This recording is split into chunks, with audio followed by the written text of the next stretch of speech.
estamos para preguntar, para tratar de responder lo que no sepamos o buscar ahí y se contestará en las futuras clases. Vamos a intentar a ver cuánto tiempo nos da hoy de llegar por acá. La parte de valoración la voy a dejar al final de los 4 miércoles que me corresponden. Me gustaría más bien ver si la monto junto con los temas clínicos para ver si es necesario adelantar algo del evento o decidir a tiempo. Vamos a ver cómo nos va. ¿Okay? Bueno, vamos a empezar entonces la charla con lo que ustedes ven acá. Los objetivos de la respiración son proporcionar oxígeno a los tejidos y retirar el dióxido de carbono. Esto lo digo alto Guyton nada más. Y vamos a empezar la charla haciendo una herejía. Vamos a ver si vamos a contradecir al señor Guyton en lo que nos está diciendo en el libro de Fisiología de Guyton. Porque lo que está tratando de decirnos aquí es que es la función del sistema respiratorio, la de el intercambio gaseoso. Entonces uno podría decir que el intercambio gaseoso es muy sencillo si nosotros lo entendemos en términos de difusión. Ustedes recuerdan la ley de Fick, que nos dice que la difusión depende de 4 factores. Estos 4 factores son en la membrana o en la barrera alveolo-capilar, el grosor de la membrana, la superficie de intercambio, es decir, cuántos alveolos hay, el área, entre más alveolos, más área de intercambio. Un valor sobre el que nosotros no podemos actuar, que es el coeficiente de difusión del gas, una propiedad intrínseca de cada gas. Y finalmente, el principio que más nos llama la atención, que es la concentración del gas. Entonces ustedes saben que nosotros desde la secundaria aprendimos, o desde incluso primaria, aprendimos el principio de difusión como un movimiento que va de donde hay más a donde hay menos, totalmente pasivo. Entonces cuando nosotros vemos el aparato alveolo-capilar, vemos entonces el extremo arterial, recuerden que lleva sangre desoxigenada, tenemos el extremo venoso, y tan simple como esto, la presión alveolar de oxígeno, o sea la concentración de oxígeno a nivel del alveolo es mayor, por lo tanto va a pasar oxigenando la sangre que viene sin oxígeno. El CO2 va a cumplir exactamente lo mismo, tenemos una sangre cargada de CO2, presión parcial de CO2, y va a pasar el alveolo.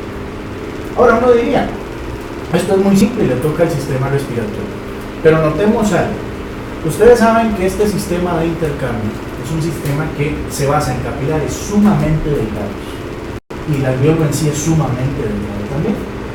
Entonces, ¿cómo logramos que en un sistema de membranas tan delgadas no haya un aumento de presión para que no haya un escape de líquido o un aumento de presión hidrostática? El responsable de esto es en parte el tercer elemento, que es el sistema linfático. Nosotros sabemos que los vasos linfáticos pulmonares tienen una capacidad de drenar entre 25 a 250 cc por hora. Esa es la capacidad de drenaje que tienen los linfáticos pulmonares. Cuando se sobrepasa esta capacidad, se empieza entonces a acumular agua. ¿Quién es el responsable de que no se sobrepase esta capacidad? El sistema circulatorio.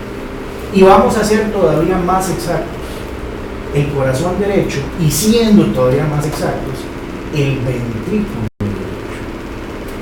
Entonces, ya aquí empezamos a contradecir al señor Guyton diciendo que la función del ventrículo derecho y la circulación pulmonar es el intercambio gaseoso. Otro ejemplo que nos interesa cuando nosotros valoramos el sistema respiratorio tiene que ver con las zonas de West. ¿Qué son las zonas de West? Son las zonas que se generan en el pulmón. Entonces ustedes saben que por acción de una de las 4 grandes fuerzas que mueven el universo, ¿saben cuáles son esas 4 grandes fuerzas que mueven el universo? ¿No las saben? Ok. Una de ellas es la gravedad, otra es la centrípeta, la nuclear débil y nuclear fuerte. Un paréntesis. Por acción de la gravedad, nosotros sabemos que el agua se va a ir hacia abajo y sabemos que entonces el aire se va a ir hacia arriba. Eso hace que en el pulmón se formen 3 zonas. Realmente hay quienes dicen son 4 zonas. Ya les voy a decir por qué. En la zona superior, para que ocurra el intercambio gaseoso, nosotros sabemos que tenemos que tener una presión en la arteria que venza la presión en la vena y que a la vez la presión del sistema venza la presión alveolar. Como en la región superior se acumula aire, nosotros sabemos entonces que la presión alveolar va a ser mayor. ¿Sí se está oyendo por el micrófono? Más o menos. Ahí. Ok. Se va a acumular aire. Es que se estorba un poquito. ¿Cómo me oyen así? Bien, veámoslo así. Ok. Porque ustedes saben que entonces se va a acumular aire y por lo tanto la presión alveolar a ese nivel va a ser mayor. Entonces en la zona 1 no va a poder ocurrir intercambio gaseoso porque la presión alveolar va a superar la presión arterial y va a superar la presión venosa. La zona ideal, teóricamente, para que se lleve el intercambio gaseoso va a ser una zona tipo 3. Es la zona entonces en que el extremo arterial tiene más presión que el extremo venoso, por lo tanto va a haber un flujo sanguíneo continuo y la presión alveolar no es tan alta para vencer la presión del sistema capilar. Por lo tanto, aquí va a haber flujo. Pero donde nosotros vemos que el sistema circulatorio se entrelaza aún más con el sistema respiratorio es la zona 2. Si ustedes ven la zona 2, le puse aquí un capilar un poquito borroso y aquí un capilar con vasoconstricción. En esta zona 2 se va a comportar a veces como una zona 1 y a veces como una zona 3. ¿Por qué? Porque durante la sístole va a haber más presión en el sistema arterial. Y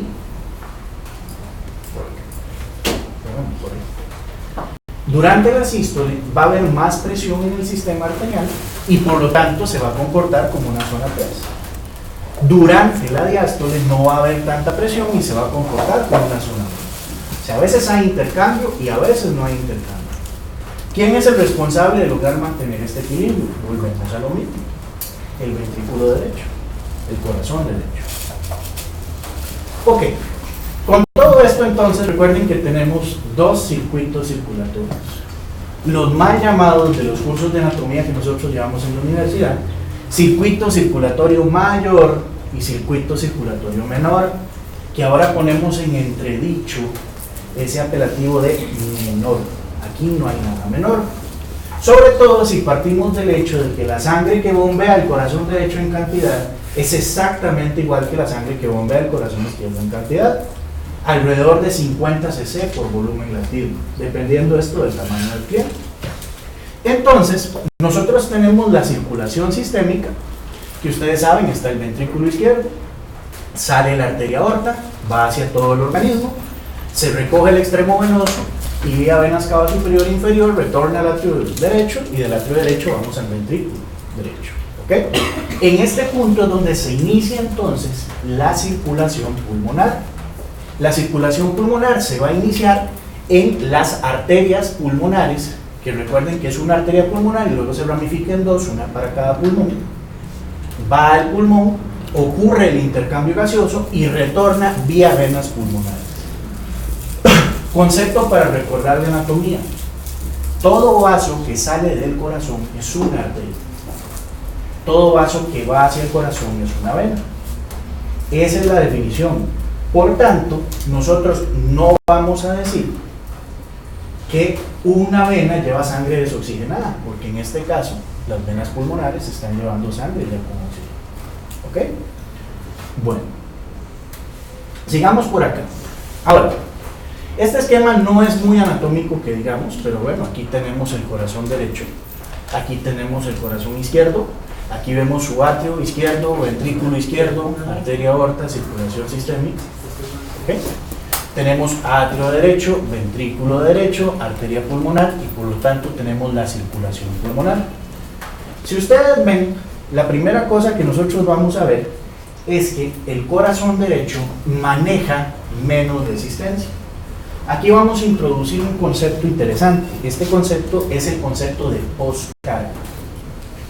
La postcarga, vamos a definirlo de una manera sencilla, es el esfuerzo que debe vencer una cámara para poder bombear la sangre. Entonces, nosotros tenemos la poscarga ventricular izquierda, que es la presión arterial sistémica y la aórtica, principalmente. Por lo tanto, la poscarga ventricular derecha es la presión pulmonar y la presión en los capilares pulmonares. Los fisiólogos puros, porque nosotros hablamos mucho la poscarga en términos de presión, prefieren hablar de poscarga en términos de una palabra que suena un poco vacilona, siempre me ha parecido a mí vacilona, en términos de impedancia.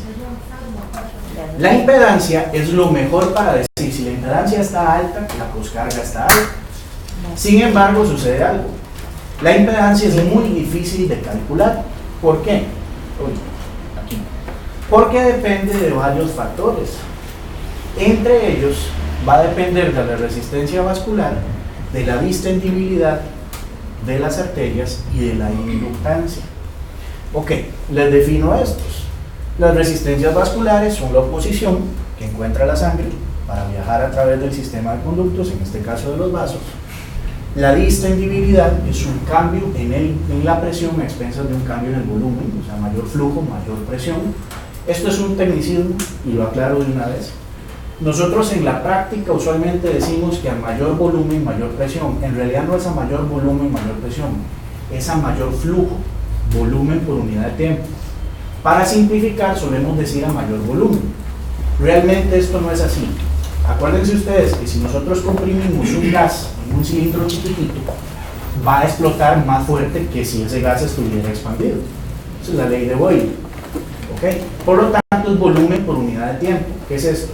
5 litros por minuto, como el flujo cardíaco. 1 litro por segundo, por poner un ejemplo. A mayor flujo, mayor presión. Y por último, una razón que no se puede, que usualmente no la calculamos en la clínica, que es la inductancia, que básicamente depende de la espesidad de la masa de eritrocitos y de qué tan espesa sea la sangre. Por lo tanto, no se calcula normalmente. Ok. Es importante que ustedes vean esto. Usualmente nosotros vemos que la presión de bombeo del ventrículo izquierdo son 120, 130 milímetros de mercurio. La presión arterial sistémica. Y si ustedes ven las resistencias vasculares en la circulación sistémica van alrededor de 2000, más o menos 500 por allá. Cuando nosotros comparamos estas resistencias con las resistencias que existen en el corazón derecho, vean ustedes que la resistencia es alrededor, bueno, la resistencia acá, ay, no se ve, quedó cortado. Bueno, alrededor de 130 aproximadamente, más o menos 50. Entonces, cuando nosotros vemos que la resistencia en el corazón derecho es sumamente baja, nosotros podemos caer entonces en la conclusión de que las cámaras derechas tienen una poscarga muy baja. Y esto nos va diciendo algo. Bombean la misma cantidad de sangre que bombean las cámaras izquierdas con un menor trabajo. Ok, ahora, ¿quién es el responsable de todo este asunto? El responsable de todo este asunto realmente es el ventrículo derecho. Hablemos un poquito del ventrículo derecho. Aquí, como ustedes pueden ver, el ventrículo derecho no tiene una forma exactamente cilíndrica. Más bien es una forma un poco triangular. Reconocemos 3 sitios que están aquí señalados en la diapositiva: un tracto de entrada, una región apical y un tracto de salida. De hecho, cuando se contrae, ese es el orden de contracción. Por aquí sigue la sangre, entrada, apical, salida. La otra estructura que tenemos acá, que ustedes la pueden ver replegada, esta que anda por acá, es la pared libre del ventrículo derecho. La pared libre del ventrículo derecho tiene una característica interesantísima, es sumamente delgada. Cuando fue muy gruesa durante la circulación fetal, cámara que tenía más presiones, que no se cumple en el adulto, ya vieron que es totalmente a la inversa, era más gruesa. En el adulto normalmente tiene un grosor de 1 a 3 milímetros comparado con los 10 milímetros de la pared libre del ventrículo izquierdo.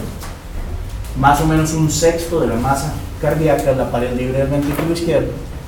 Y el otro componente que tenemos, que es prácticamente la mitad del ventrículo derecho, lo vemos aquí al fondo, es el septo interventricular.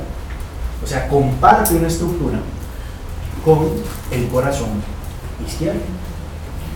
Cuando nosotros vemos la contracción de estas estructuras, vean qué interesante. Aquí tenemos el ventrículo izquierdo en diástole y aquí tenemos el ventrículo izquierdo en sístole. Entonces, un principio un poco matemático dice lo siguiente: La primera cosa que vamos a saber es que el ventrículo izquierdo tiene forma cilíndrica. El área de un cilindro es proporcional al radio, mientras que el volumen del cilindro es proporcional a la cuarta potencia del radio. Eso se entiende en español en que a mayor radio, mayor área y mayor volumen. Punto. Ahora bien, si cuando nosotros vemos que el área que está en contacto con la sangre es el volumen, cuando se reduce el radio, ese volumen se reduce a la cuarta potencia.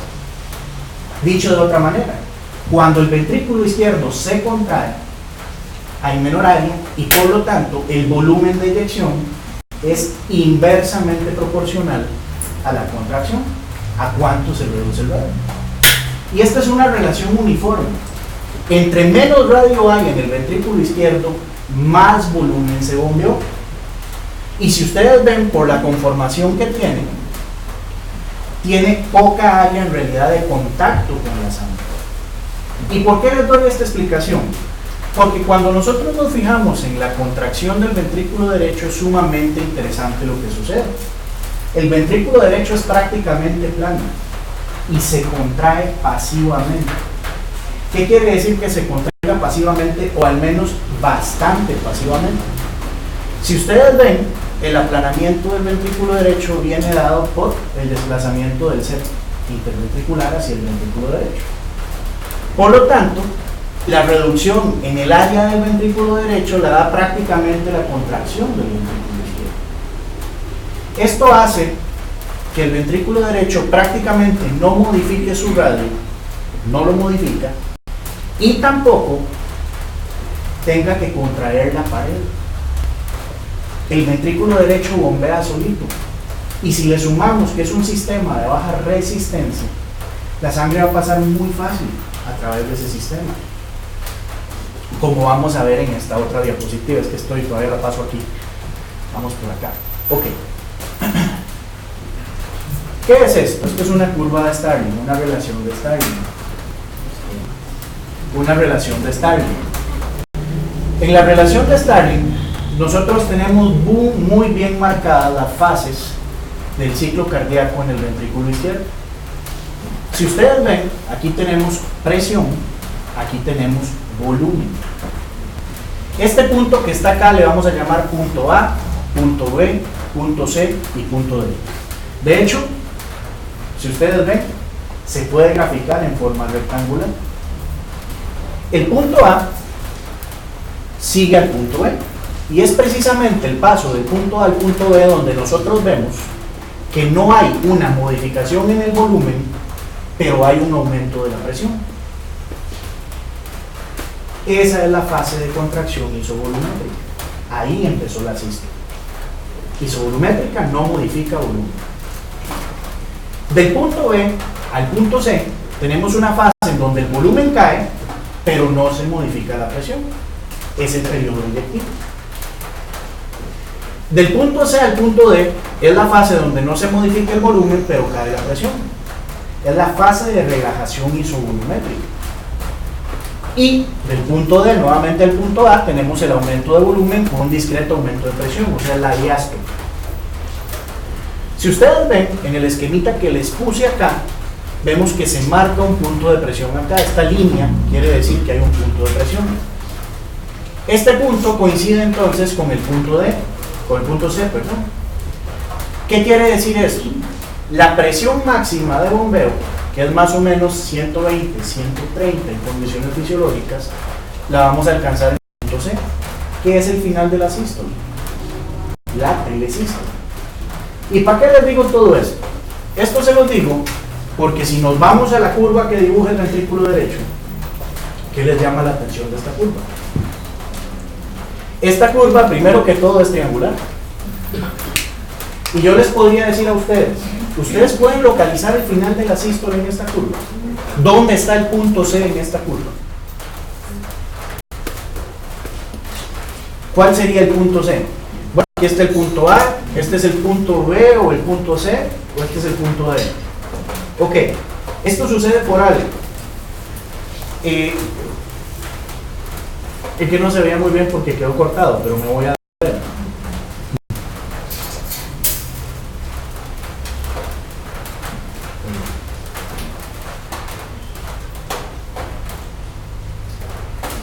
Si ustedes se fijan en este esquema, nosotros tenemos una presión máxima por acá, más o menos de 20 más menos 5 milímetros de mercurio, contra una presión en la arteria pulmonar que no debe ser mayor a 15 más menos 5.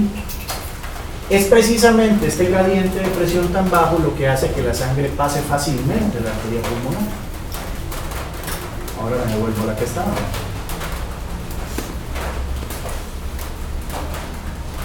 ¿Por qué no hay manera de marcar la telesístole en el ventrículo derecho? Porque incluso al final de la sístole, como existe tan bajo gradiente de presión, continúa saliendo sangre. Entonces, a la hora de tratar de graficar la curva de Starling, no podemos hacerlo adecuadamente. Bueno, ahora, todo esto, ¿para qué tanto? Entonces, ventrículo derecho. Johnny, ¿no se le puede ajustar un poquito eso para que se bajen un poquito más los picos? Ahí está el control. Abajo. El zoom. El zoom. Vamos a hacerlo así.